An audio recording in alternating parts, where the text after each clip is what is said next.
Joining us now is Oji Ope with stories trending around the world. Good morning, Good Oji. morning, Dr. Abati. Good morning, Aya. Good morning, Rufai. And it's a celebration for this day. Newspapers. Happy 30th anniversary.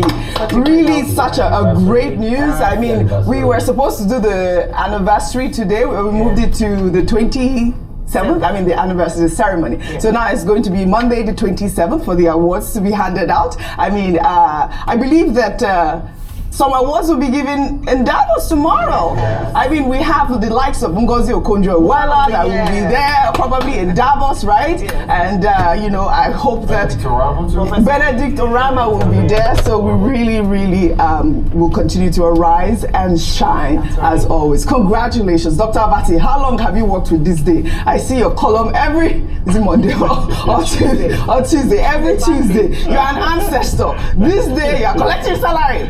All right, you're collecting salary. You're very sure about that. we know the type of salary. What is it called? We are going to start taxing you, Dr. Abati. We are taxing you, Dr. Abati. But all right, congratulations. Yes. The only person I know that serious checked in this day and age. Oh, he's a grandfather. You not moved away. Yeah, I can't leave his check. Well, all right. Well, all right. I can't wait for the celebration. Where's your bank account? We're also celebrating Arise News at 12. Yes, a lot to celebrate. Well, what do we say? Congratulations to the Duke of Owa Kingdom, Prince Uduka Obaigbena, who has been, you know, the shining light moving this whole organization forward. Congratulations to everyone at this day at Arise News. Well, all right. Let's begin what's trending here in Nigeria. The father of Timileyin Ajayi, the gospel singer who confessed to killing his girlfriend on Monday, pled for the release of his son. The gospel singer was arrested last week after he was found with the severed head of his alleged girlfriend, Salome Adaidu, in a polythene bag. Ajayi had confessed to killing Adaidu out of anger after he discovered that she allegedly cheated on him.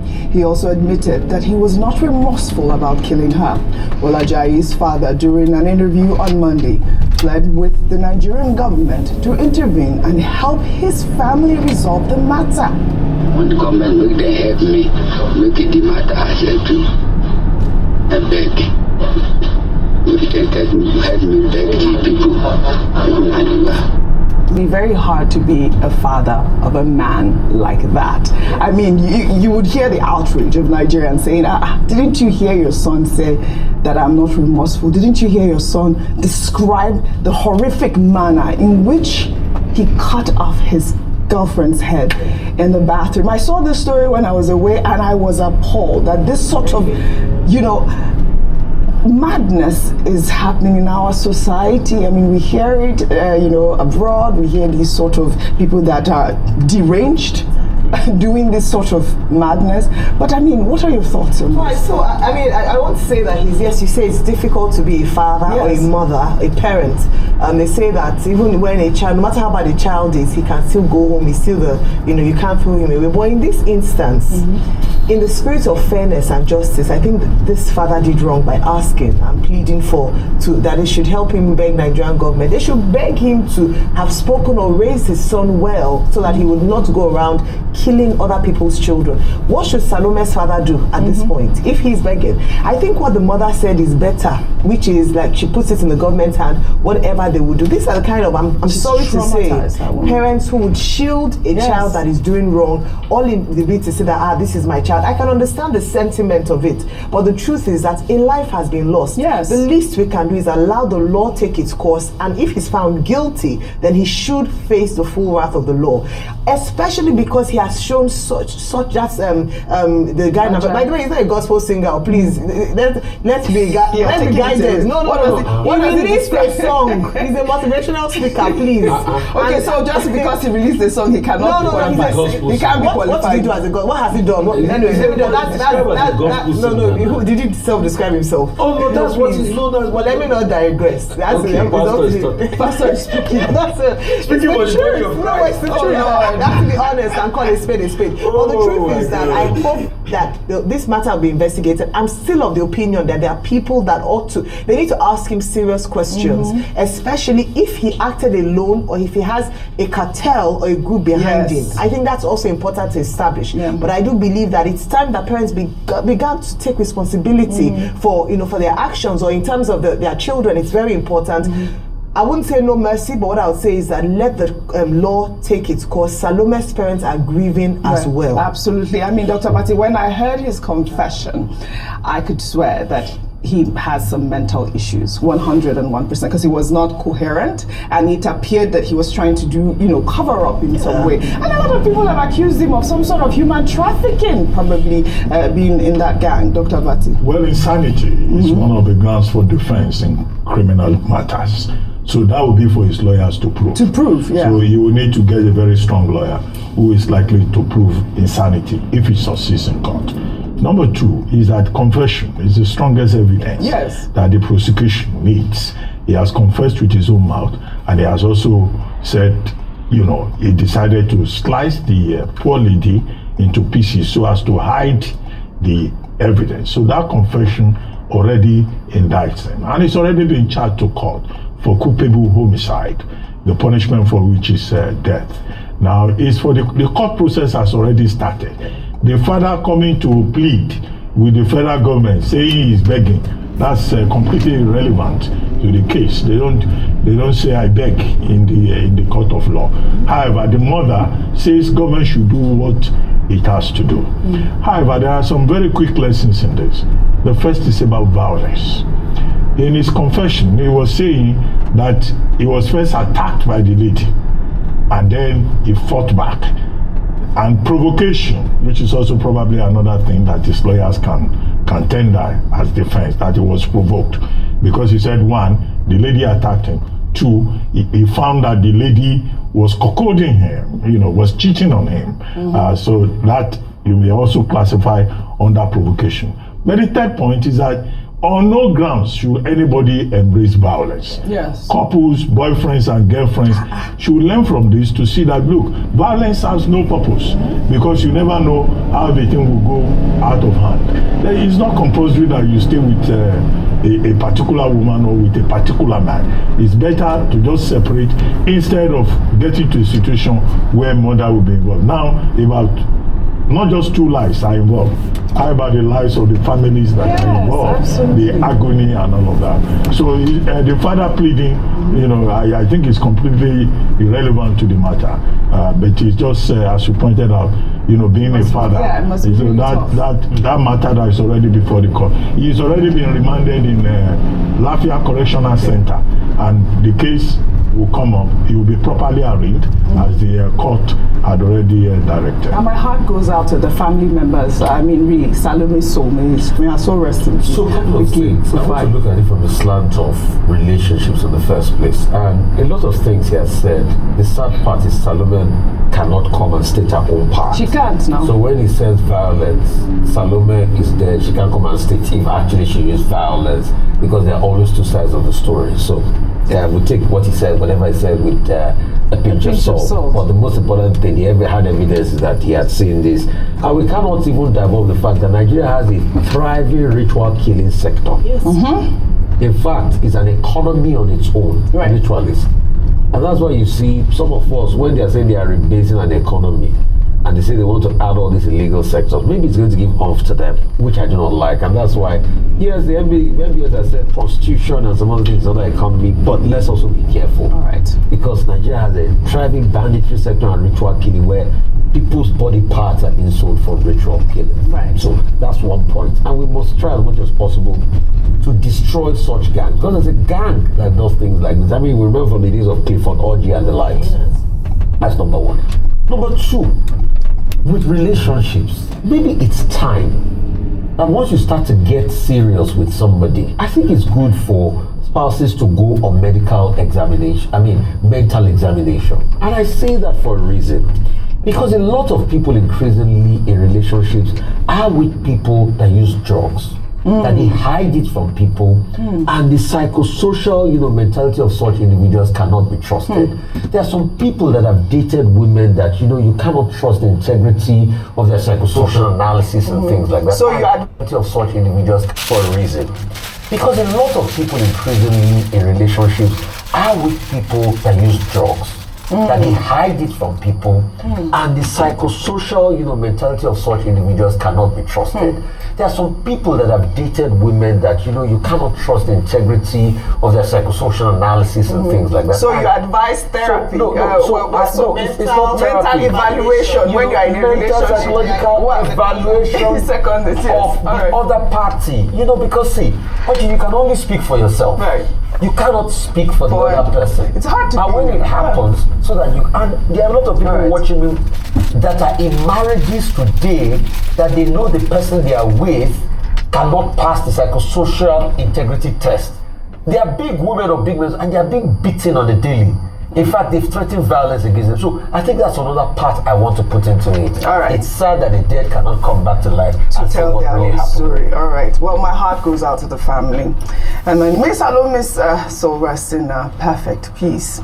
Well, in another development, a former Minister of Foreign Affairs, Bolaji Akinyemi, on Monday advised President Bola Ahmed Tinubu to avoid confrontation with the newly inaugurated 47th President of the United States, Donald Trump. Trump, who was sworn in on Monday in Washington, D.C. during his inaugural speech, had promised to deport millions of criminal aliens who illegally gained entry into America and signed several executive orders, including a controversial order seeking to revoke birthright citizenship for the children of undocumented immigrants. Well, Akinyemi advised Tinubu during a television interview that he should devise means of dealing with Trump, even if he does things that annoy or step on the interests of Nigeria, and steer clear of antagonizing him, describing Trump as a bully. I mean, this news, when the headlines, headlines really make a lot of sense sometimes. It was quite funny. He said that, there's nothing a bully likes better than taking on people who are, not strong enough to resist him. But in another development, though, India has agreed to repatriate approximately 18,000 of its citizens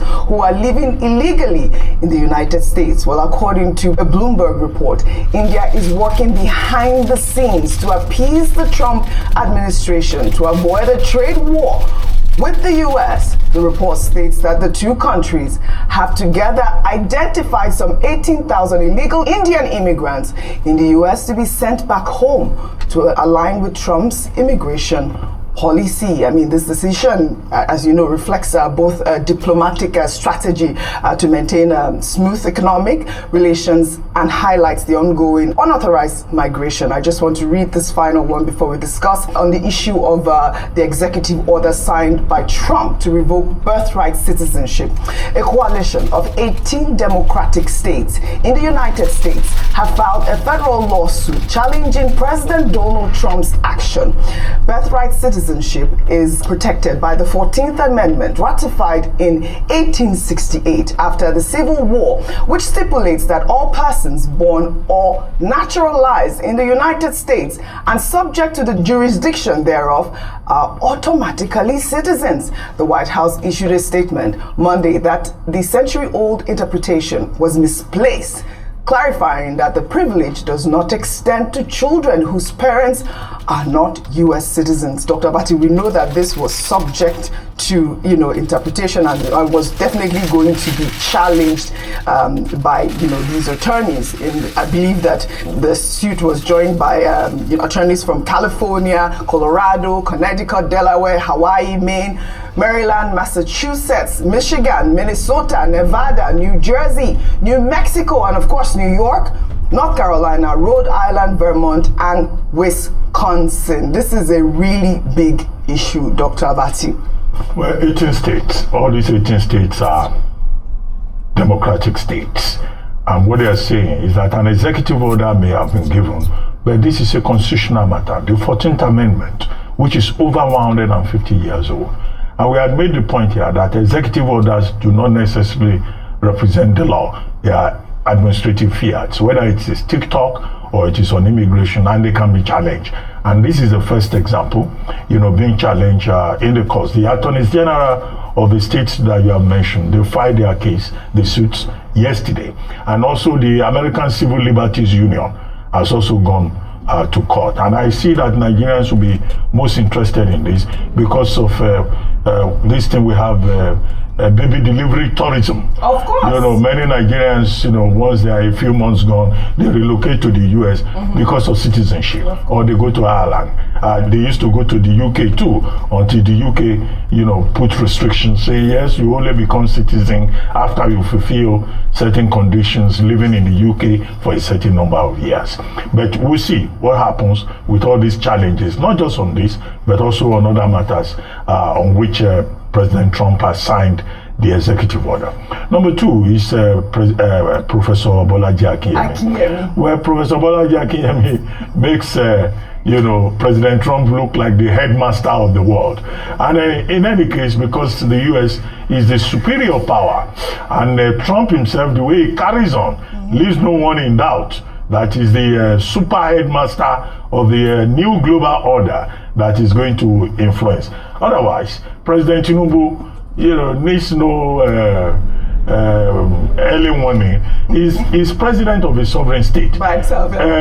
Trump is president of a sovereign state. Yeah. The two personalities can only relate at a diplomatic level, at a bilateral level, as heads of two different countries. But I can understand where Professor Akinyemi is coming from, saying, look, any small country that takes on Trump will only get, badgered for it.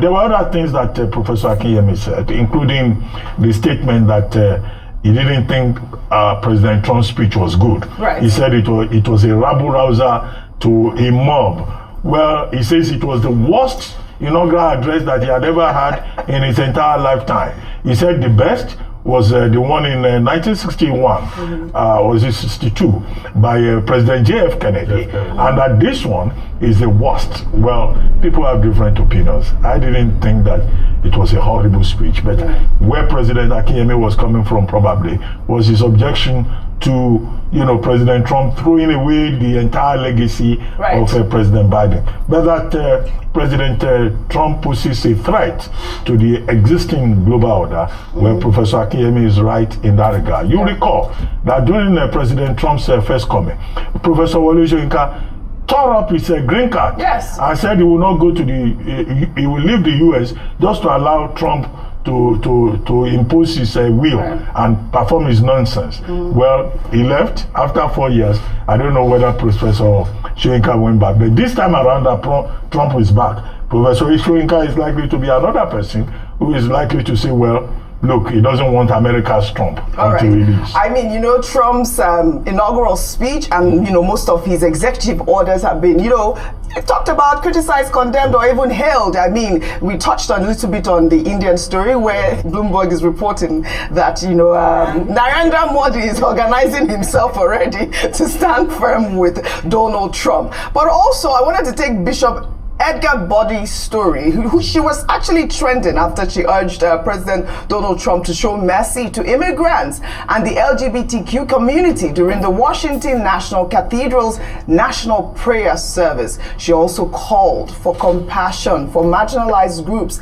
including those fleeing war and persecution. Let me make one final plea, Mr. President.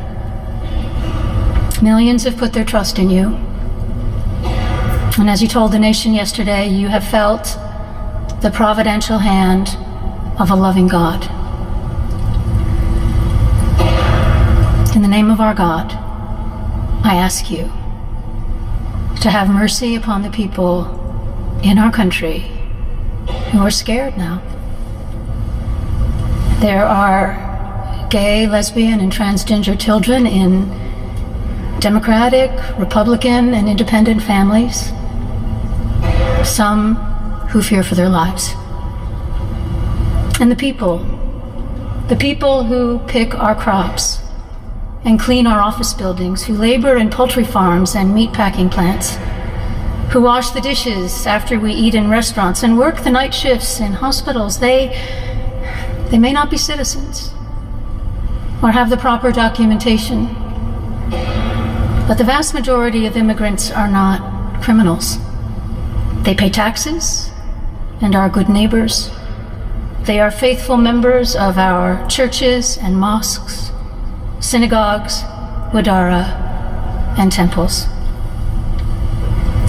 I ask you to have mercy, Mr. President, on those in our communities whose children fear that their parents will be taken away, and that you help those who are fleeing war zones and persecution in their own lands to find compassion and welcome here. I thought that was quite a powerful, very powerful plea by that bishop. It's quite controversial too as well, because obviously you know the issue with LGBTQ and religion as well. It's very powerful.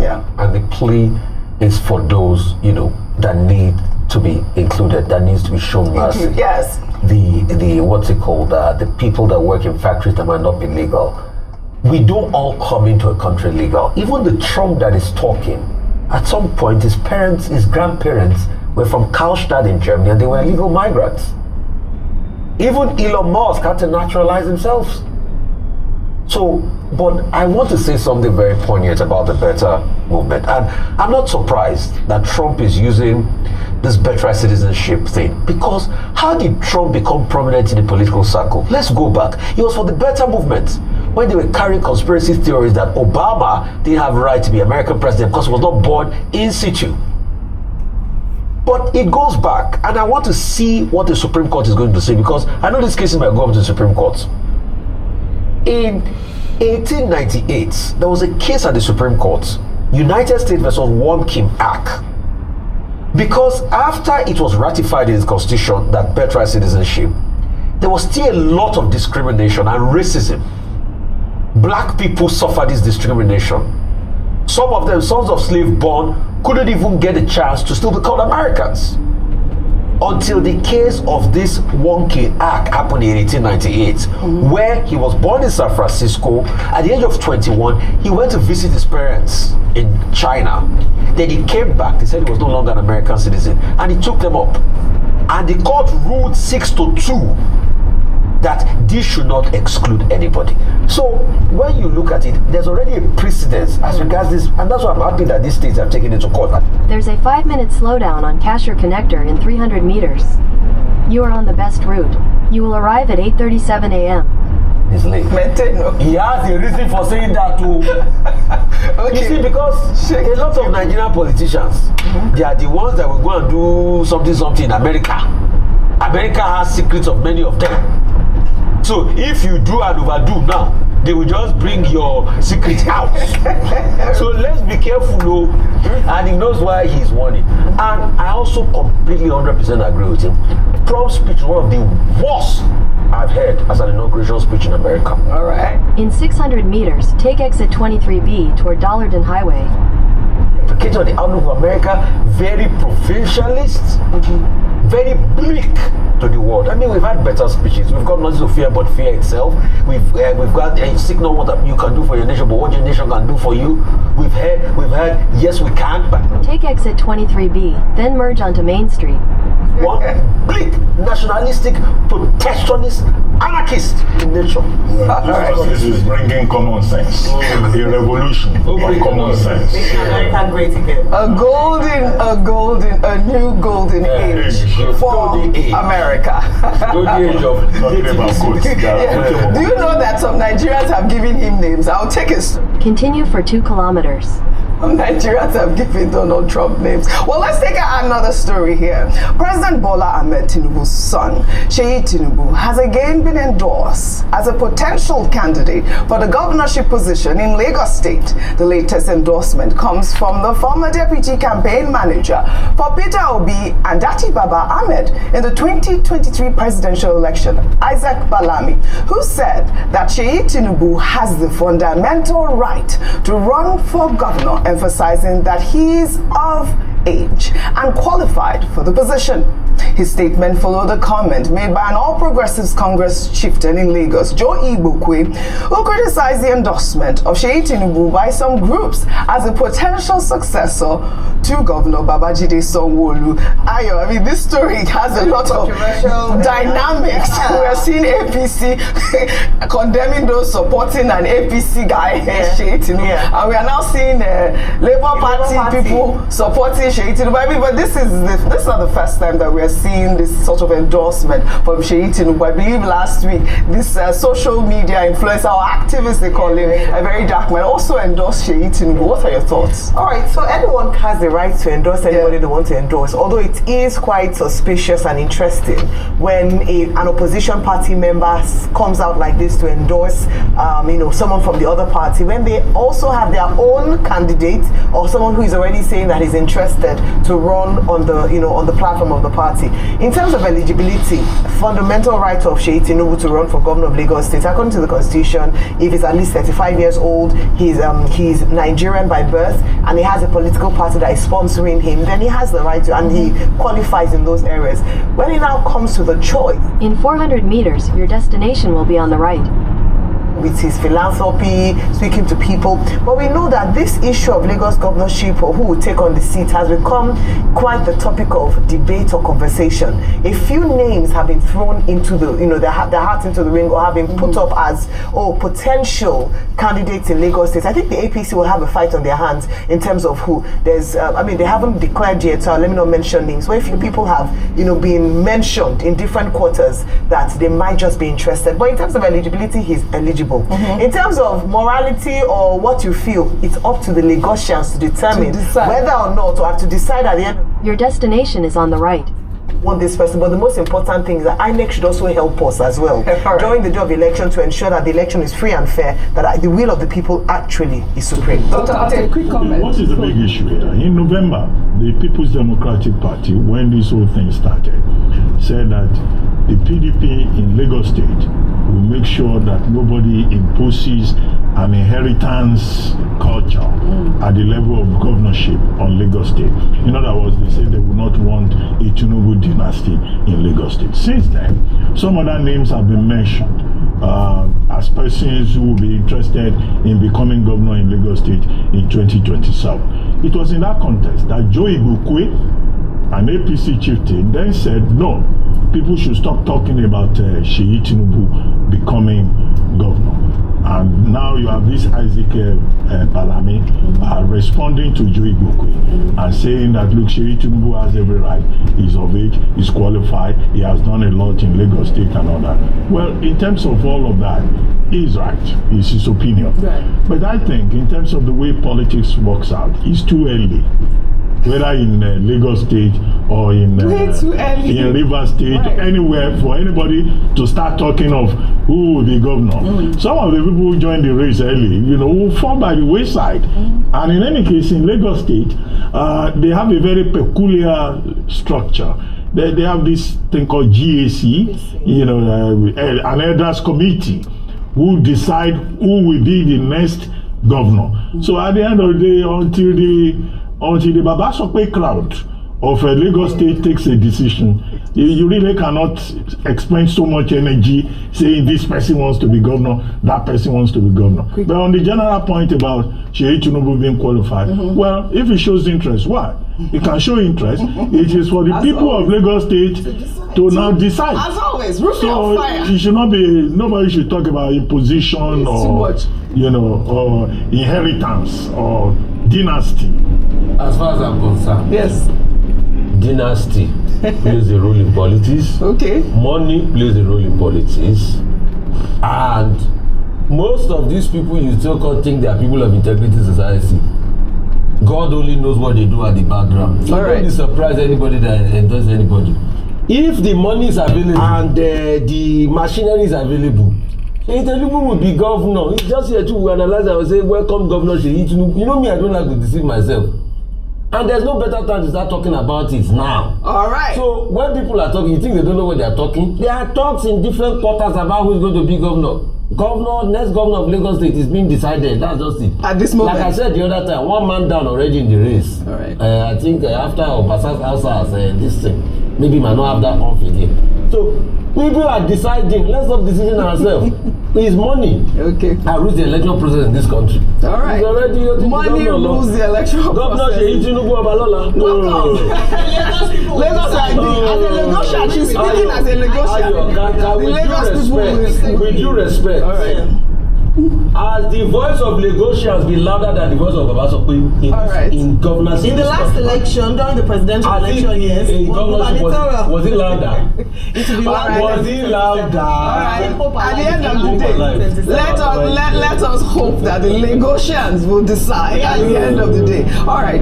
I wanted to move away from politics, and I saw this story over the weekend that touched my heart, and I just really wanted to highlight it really quickly here. It's a story about this unidentified group in southwest Nigeria that, captured and killed an endangered leatherback turtle, sparking outrage amongst environmentalists. The turtle was left to suffocate and dehydrate in a vehicle, as we'll see in this video that made the rounds over the weekend.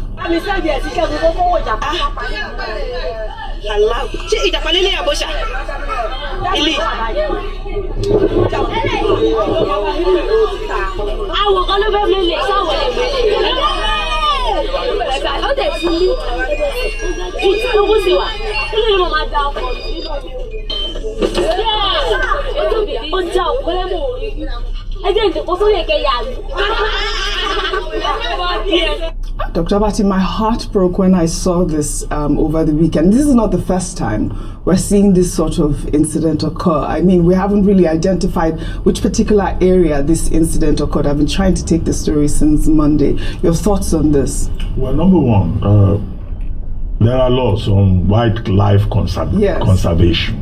There are groups that, are into wildlife conservation. It's not just a turtle that Nigerians will grab. They grab a pangolin too, and take them to China, to use the shell and also the distance. But it just shows, one, the fact that the laws are not being enforced. Second, the usual cruelty of the average Nigerian, or should we say African, to animals. There is nothing that our people, that turtle, I hope there will be follow-up investigation. Yes. It will have ended up in the pepper soup pots of some people. That's what they caught it for, to kill and eat. Yes, that's what it was for. They eat it. That's what it's for. So anything is a game when it comes to this hunger thing. Is very serious. People will eat anything that is available, but it's just for the authorities to be a bit more vigilant. When you see some of the videos in other parts of the world, you see when an animal is entangled or endangered, even in the ocean, these foreigners, they will even help the animal to survive. Yes. And they will send it back to water. That's how your own people carry this turtle, their head was already saying soup, pepper soup.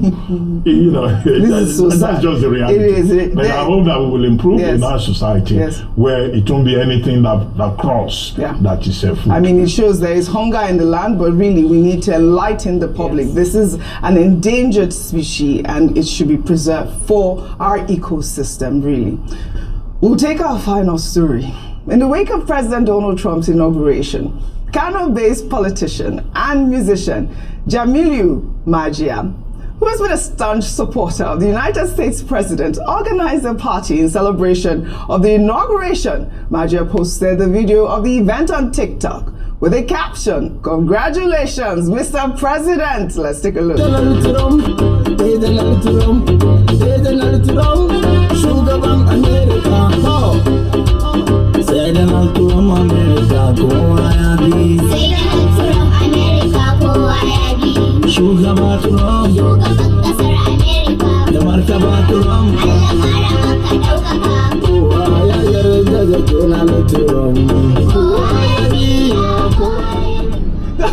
Do you guys remember this man? When he was campaigning for Trump, he says, "I'm going to America to visit Donald Trump." And now he spent all this money to do a party. I hope Donald Trump, I had to play it on international TV. So Donald Trump, just in case, can see. Yeah, the kind of support. I hope he will track to the US. No, he was on a camel fought back. Remember, she wanted to use a camel to cross the deserts of Africa. He has a visa.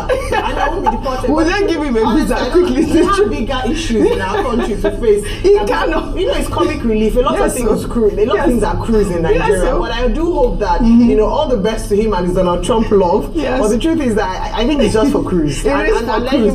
But he seems very happy. And I'm sure he's not the only Nigerian that is happy about Donald Trump's victory. But this was his campaign video when he came out during the support. He's going to America to see Donald Trump. But, you know, again, what can we do? We have to continue to congratulate Donald Trump at the end of the day. What are you going to say? But you see, this love for Trump, yes, it's a reflection of the fact that leadership is also failing here. Because a lot of Nigerians, what they project and they say is, oh, why can't we have a leader like Trump that will fix our country, that will do this, that will say our country Well, guess first. what? Rufai, Americans also voted for Trump. A lot of Americans support Trump as well at the end of the day. Well, all right. Trump wants to make America great. We have a president who wants to restore hope. Renew hope agenda to restore it. Yes, absolutely. Is similar. Absolutely. All right. Well, as we end what's trending, let's take a look at President Donald Trump and First Lady Melania Trump's inaugural ball dance at the Commander-in-Chief Ball in Washington.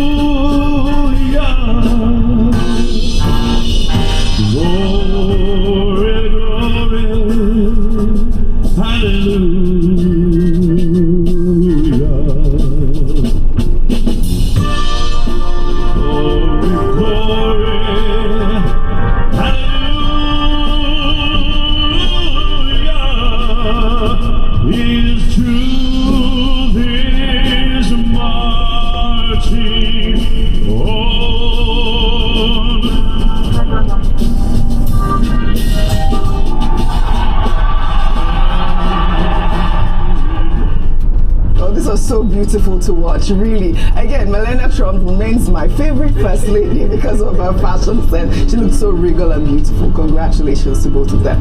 I'd love to thank you all for your great analysis, as always, on What's Trending. Well, that's all I have for you guys on What's Trending today. I'll see you all tomorrow.